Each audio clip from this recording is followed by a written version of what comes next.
Hey peeps, what's up? What's happening? We have to it. Let me talk to you guys about RWBY Volume 9 on Episode 1. You know, this episode just got released on Crunchyroll, which is really great because it just makes it easier for me, and I don't have to go to any other freaking sources to grab me watching. Thank you, Rooster Teeth, to actually doing this kind of favor for us Crunchyroll fans and so forth, etc. You get the idea. So if anything else, yeah, let's just get this started right away, okay? Okay.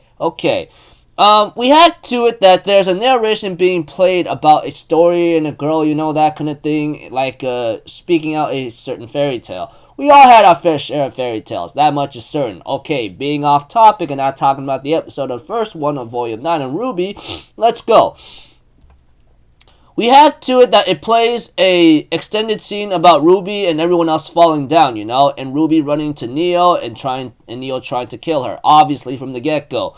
And we have to it, RWBY was trying to get to a certain location after entering a forest, but she ends up going in the same place over and over again. Pretty much stuck there because she don't even know her way around. You get the idea. It's like, you're trying to get to a location, but you're stuck there because something or someone is stopping you in your tracks from getting anywhere. You get the idea. And we had to it, RWBY will later on meet up with the little mouse that talks to her, which shocked her tremendously, which, you know, yada yada yada. I thought it was pretty, pretty cool. I mean, that was on one of the preview clips, if anything, you know, in Volume 9 of RWBY. You get the idea. I've been keeping up with the series for a very long time, ironically, despite what's going on with it.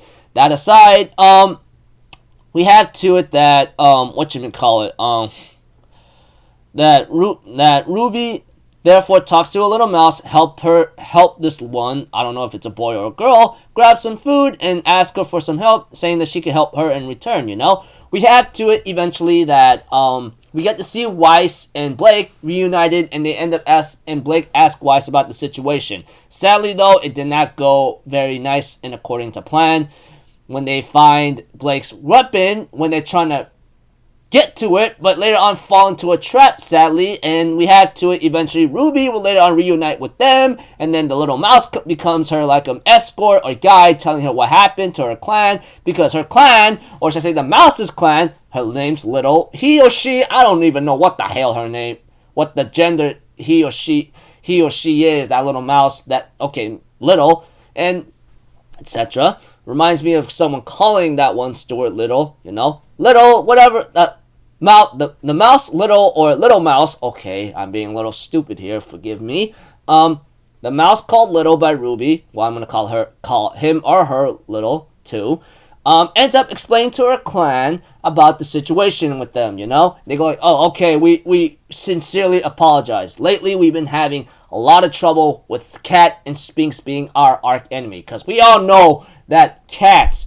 is the worst predator to mouse, mice, or rats. You get the idea. That aside, yeah, talk about some serious stuff that they have to handle. And we have to it that Little, the mouse Little that RWBY met up at the very beginning of this episode of Volume 9, says, hey, let me help you out be your guide, you know? So he or she decides to come along. I think it's a she, but, you know, I don't even know, because not unless it's really 100% confirmed, you know. Okay, me being a little crazy, hysterical, and mumbling like a fool,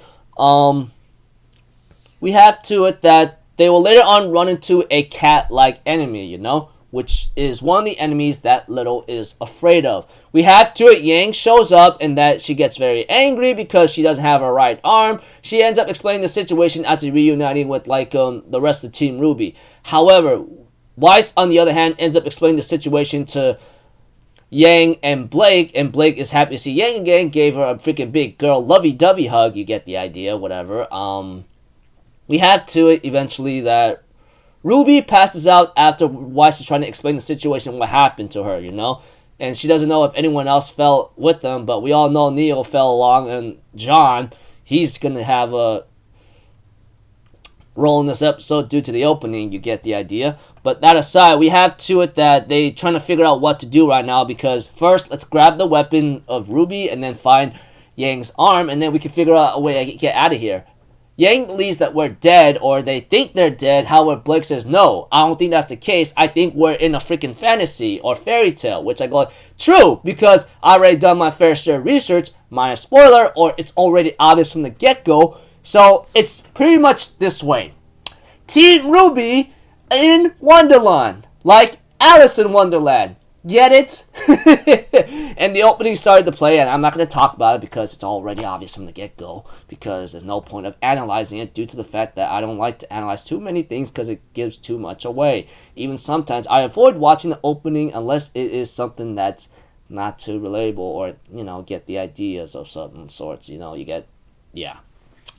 Okay, me being off topic and all that, yeah, RWBY in Wonderland. So, without a lot of, like, confusion and making it straight to the point, which you rather have right now, Team RWBY falls into an alternate dimension or alternate world or fairy tale world that they are not familiar with, or they might be familiar with.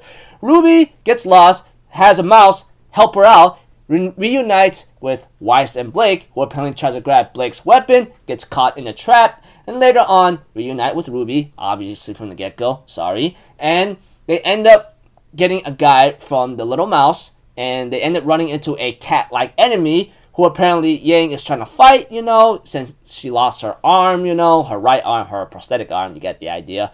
Let's see here. Let's see. They reunite, trying to figure out what to do, and Blake believes they're in a fairy tale. Pretty much that's about it. Sorry for making it confusing and me mumbling like a fool and making it a little like, whatchamacallit, cringe-worthy and all that, but I'm trying to explain it in a way that's more acceptable. Anyways, first episode of RWBY Volume 9, all I'm going to say is like, Wonderland, RWBY in Wonderland, or should I say Team RWBY in Wonderland, Part 1, you know? Because that's how it's going to be. So until then, people, I'll see you guys later. I'm Alpha Zero. Have a good day, and I'll see you guys next time, alright? Peace out. Bye-bye. Toot-toot-oo.